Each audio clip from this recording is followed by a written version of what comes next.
Hello guys, welcome to our YouTube channel. I hope you all are well. तो student, आपको पता है मैंने प्रीवियस वीडियो में आपको न्यूटन रेफसन मेथड कराया था, उसकी मैंने आपको इटरेशन करा दी थी, ज्योमेट्री का डेरिवेशन करा दिया था। अब हम यहाँ पर order of convergence exam point of view से बहुत ही ज्यादा इंपॉर्टेंट है, रेगुलर फाल्सी मेथड का भी, न्यूटन रेफसन मेथड का भी। तो इसको जरूर करें because it is most important. देखो एग्जाम में 11 में 7 में 9 6 बहुत में आता है एंड एग्जाम में 4 नंबर का क्वेश्चन आएगा ही आएगा। ओके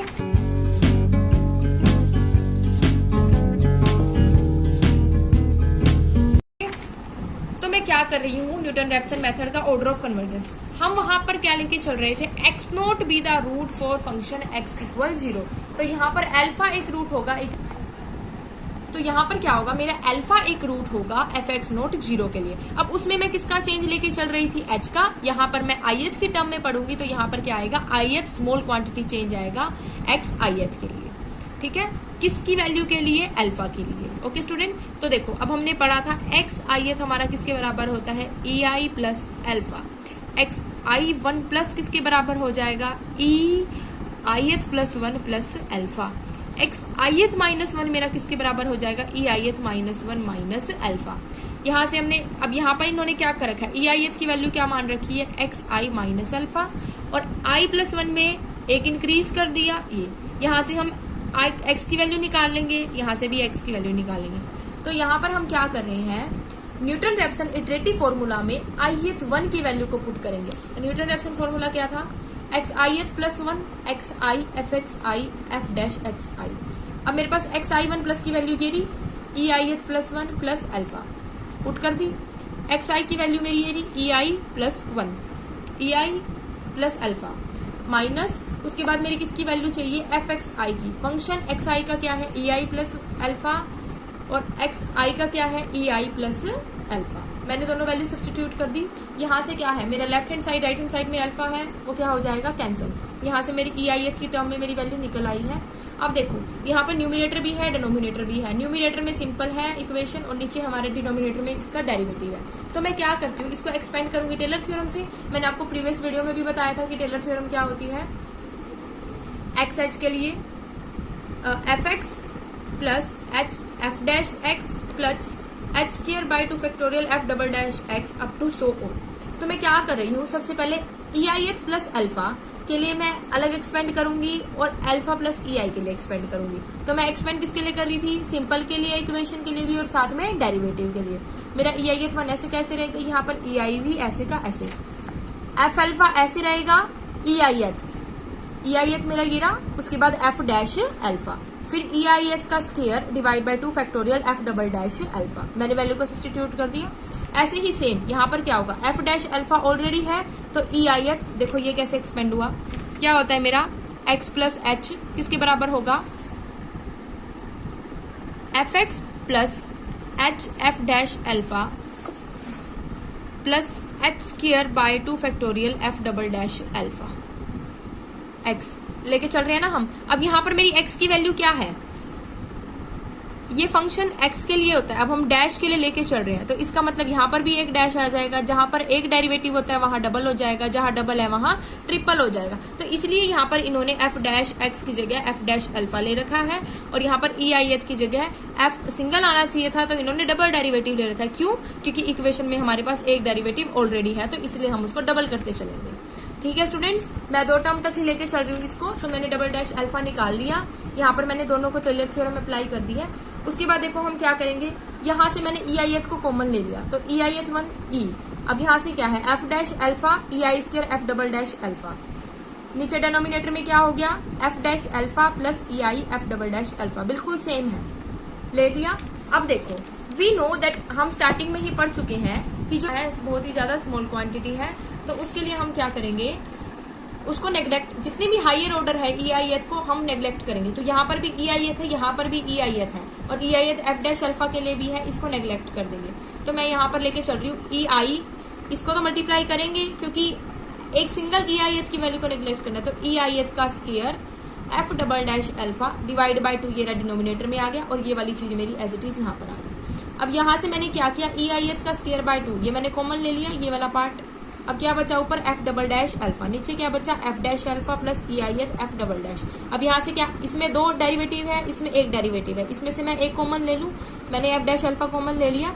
यहाँ पर क्या बचेगा 1 प्लस ये ई आई एच है एज इट इज रहेगा, और यहाँ पर क्या हो जाएगा एफ डबल डैश तो है ही, एक कॉमन लिया है तो डिवाइड में एक सिंगल आ जाएगा। ठीक है स्टूडेंट, ये वाला स्टेप समझ में आ गया। अब यहाँ से ई आई एच स्क्वायर बाय 2 ये रहा, मैंने क्या करा यहाँ से भी एफ डबल डैश अल्फा ये जो चीज है इस मल्टीप्लाई के साथ इसको बाहर ले लिया, और ये डिवाइड में था ऊपर मल्टीप्लाई में गया तो -1 हो गया। अब मेरी जो हायर वैल्यू है आई एथ क्यूब के लिए हाई ऑर्डर टर्म है, मैं उसको नेग्लेक्ट कर दूंगी, तो मेरा सिर्फ ये वाली वैल्यू बचेगी ई आई एथ का square F double dash alpha by 2 F dash alpha. Okay student, समझ में आ गया। उसके बाद मैं क्या कर रही हूँ, जो मेरी ये वाली वैल्यू थी F double dash alpha 2 F dash alpha, उसको के पुट कर रही हूँ। के क्या है, एक फाइनाइट नंबर है, तो फाइनाइट आई एथ के लिए के ई आई का होल स्क्वायर हो जाएगा, क्योंकि एक कम लेके चलेंगे। आई एथ प्लस 1 के लिए एक कम क्या हो जाएगा आई एथ, और आई एथ के लिए एक कम क्या हो जाएगा आई एथ -1, इसलिए मैंने ई आई एथ प्लस 1 के लिए आई एथ का स्क्वायर ले लिया।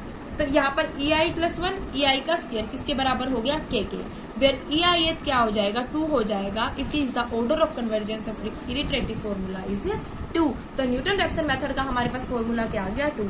आपको समझ में आ गया होगा कि हमने वैल्यू को कैसे डिफाइन किया, कैसे हमने 2 वैल्यू निकाली है। आई एथ को हम 1 कब रखेंगे, -1 कब रखेंगे, या फिर आई वैल्यू कब रखेंगे।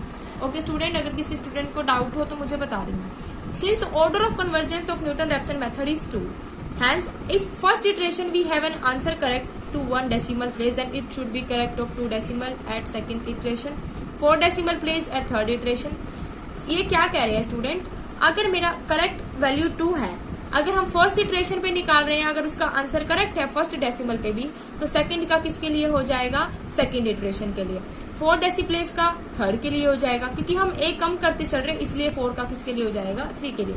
Number of correct decimal place at each iteration almost B doubled, जितनी भी हमारी इटरेशन होंगी वो डबल हो जाएगी। Method convergence is rapidly and it should be preferred for function is complicated. जब हम उसका डेरिवेटिव करेंगे तो हमारी फंक्शन की वैल्यू क्या हो जाएगी कॉम्प्लिकेटेड।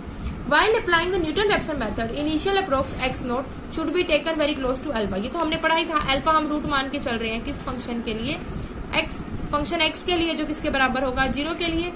तो मैं अगर यहाँ पे x नोट के लिए निकालूंगी वो भी 0 के बराबर होगा, क्योंकि वो अल्फा के क्या है क्लोज है, तो fx मेरा 0 के बराबर।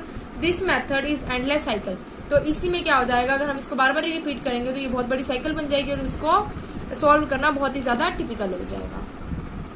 कंपैरिजन करेंगे इटरेटिव मेथड्स का। Following 3 main factors on the basis which various iterative methods are solved. सबसे पहले sensitive method of initial approximation, पहली वैल्यू हम जो भी रखते हैं वो इतनी इजी रखे ताकि हमारी अप्रोक्स वैल्यू निकालने में इजी हो जाए, जो हमने कन्वर्जेंस पढ़ा। Computational work required in each iteration, a brief summary of iterative method. अब देखो ये, हाँ जी स्टूडेंट्स, अब हमने चारों मेथड अच्छे से कर लिए हैं। तो सबसे पहले हमने कौन सा मेथड पढ़ा था, बाइसेक्शन, फिर उसके बाद रेगुलर फाल्सी, उसके बाद हमने सीकेंड, फिर न्यूटन रैप्सन पढ़ा था। अब देखो बाइसेक्शन में हमने क्या करा था, अगर हम आई एथ प्लस 1 के लिए रूट ले रहे हैं तो उससे एक कम और उससे एक ज्यादा, वो वाला रूट। अब आई एथ प्लस 1 से कम क्या है i -1 और i, इन दोनों के बीच में जो हमारा रूट लाई करेगा वो आई एथ प्लस 1 के लिए होगा, और इसका ऑर्डर ऑफ कन्वर्जेंस क्या है 1 है। Root lie in the interval of x i एथ -1 और x i is the order of convergence, ये ग्रांटेड है।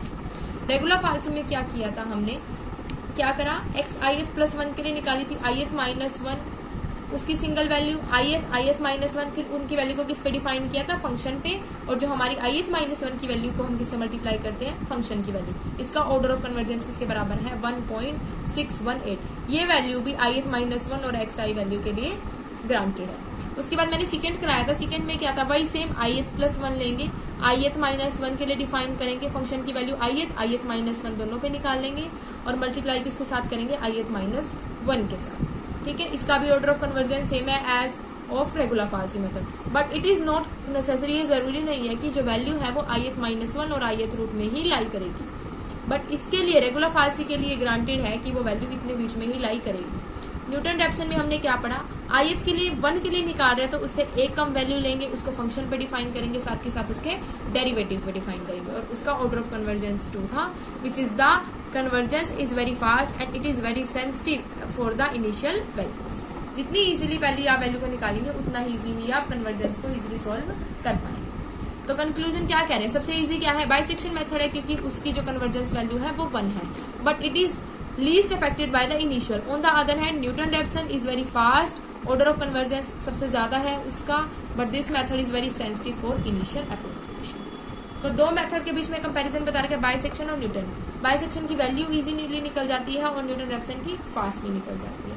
ओके स्टूडेंट्स, तो अब हम